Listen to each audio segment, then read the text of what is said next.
Saya pernah mendengar ceramah dari ulama atau kiai, setiap manusia itu ada masa, yaitu masanya yaitu diuji oleh Allah Subhanahu wa taala. Yang mana hal tersebut dapat menguras tenaga atau bingung bagaimana cara mencari jalan keluarnya. Dalam hal ini saya mengalami saat ini, Ustaz. Karena jangan bilang aja lagi diuji gitu. Lagi diuji, Ustaz, ya. Ya. Antara perasaan dan juga pikiran. Ahwat. Bentar. Perasaan ataupun pikiran ya. Yang berkaitan dengan perasaan yaitu saya broken heart. Broken heart. Kalau masalah broken heart ini, kenapa Ustaz? Saya ingin bertanya, setiap saya berdoa kepada Allah Subhanahu wa taala, ya Allah, jika memang Dia bukan untuk saya, hamba mohon hilangkanlah perasaan saya. Aduh.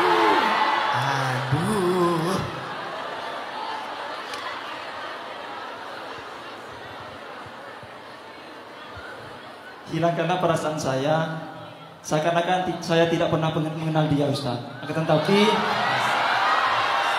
dengan setiap saya berdoa, rasanya itu masih ada, Ustaz, masih menggebu-gebu. Dian masih follow dia nggak? Sudah tidak, Ustaz. Semua akun? Semua akun.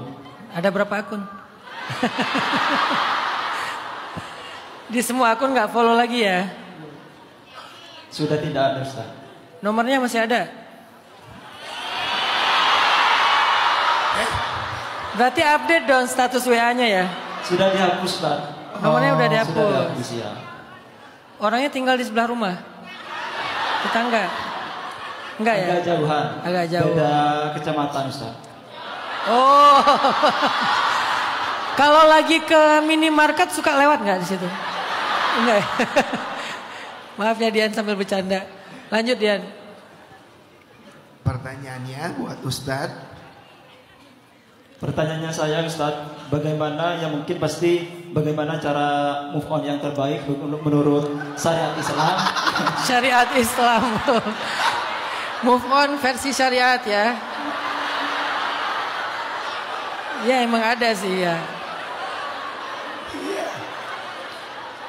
Dian terus. Dian boleh nanya nggak? Kenapa, Ustaz? Kenapa kalian putus? Karena ini penting buat jawaban saya. Ya mungkin sudah jalannya bukan jodohnya, Ustaz, gitu. Itu mah jawaban tasawuf. Ada masalah nggak di antara kalian? Ada, Ustaz. Bukan selingkuh kan? Bukan. Beda pandangan, beda pendapat. Beda pendapat, Ustaz. Cuman beda pendapat putus.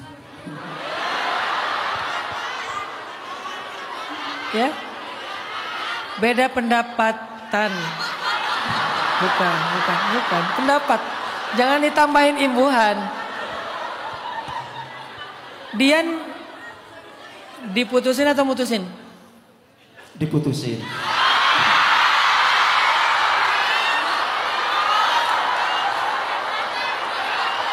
Kan tadi broken heart.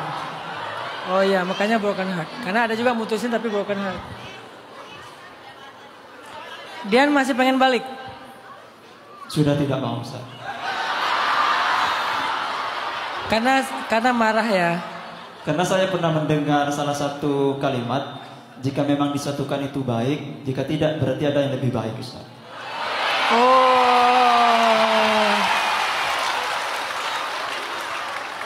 Oke. Udah Dian. Ini karena yang nanyanya cowok, saya akan jawab jawaban yang cocok buat cowok ya.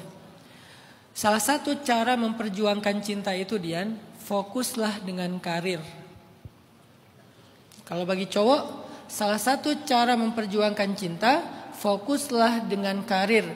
Jangan mengejar perempuan. Kejarlah dan upgrade-lah diri kalian. Nanti pada saatnya Allah tentukan kapan layaknya kalian bertemu dengan orang yang istimewa dalam hati kalian. Jadi banyak cowok hari ini mikirin cinta dengan ngejar-ngejar cewek.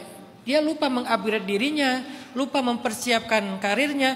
Padahal ketika dia ketemu dengan cewek, itu menjadi salah satu pertimbangan penting. Dan itu nggak salah. Saya nggak setuju ya mengatakan cewek itu matre. Karena matre itu fitrah.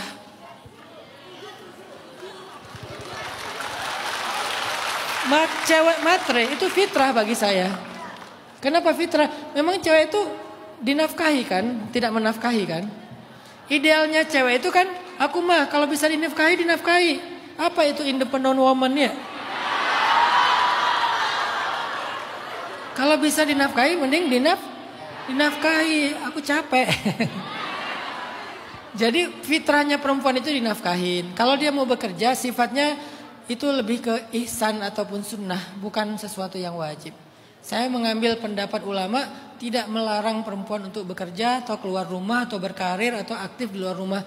Karena orang-orang yang mulia yang kita kenal di antara sahabiat pun mereka aktif di luar rumah. Sayyidah Khadijah pengusaha, Sayyidah Aisyah itu dokter ahli bedah. Kalian baru tahu kan Aisyah itu dokter ahli bedah? Dokter ahli bedah di usia 14 tahun. Bukan bedah kecil, bisul, jerawat, bukan. Bedah perang yang kena panah, yang kena sayatan pedang, yang pokoknya luka-luka parah yang membedah itu Sayyidah Aisyah. Usianya 14 tahun udah jadi dokter ahli bedah. Jadi aktif juga di luar dengan hal-hal yang impactful. Walaupun utamanya di rumah. Jadi perempuan fitrahnya emang di rumah, fitrahnya emang dinafkahin. Jadi nggak salah kalau perempuan menanyakan nafkah, minta uang kepada suaminya, mempertimbangkan tentang kesiapan finansial seorang laki-laki sebelum menikah. Itu hal yang wajar, makanya disimbolkan dengan apa? Mahar. Jadi makanya laki-laki yang paling baik itu adalah laki-laki yang memperjuangkan cintanya dengan memperjuangkan karirnya. Fokuslah dengan karirnya Dian. Nanti cinta akan datang pada waktunya. Makanya muncul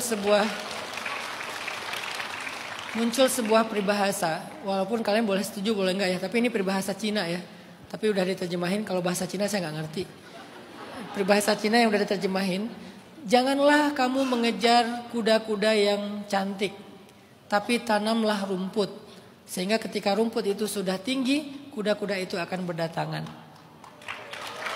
Itu peribahasanya. Allahu a'lam. Memang kami kuda kata yang di sini. Namanya juga peribahasa. Hanya sebuah analogi lah. Intinya ya jangan cuman ngejar dia, tapi siapkan diri kita. Dian fokus lagi kepada pertanyaan kedua, yaitu masalah karirnya Dian, ikhtiarnya Dian. Buka peluang sebanyak-banyaknya, jangan di satu peluang aja. Dan belajar sabar kalau harus merintis dari nol. Jangan berkecil hati kalau Dian merintis dari nol. Teman-teman Dian yang udah lulus juga ternyata mereka langsung dapat kerjaan di sebuah gedung yang tinggi. Jangan berkecil hati. Nanti Dian akan sampai ke gedung itu, bahkan punya gedung di sebelahnya. Allahu a'lam.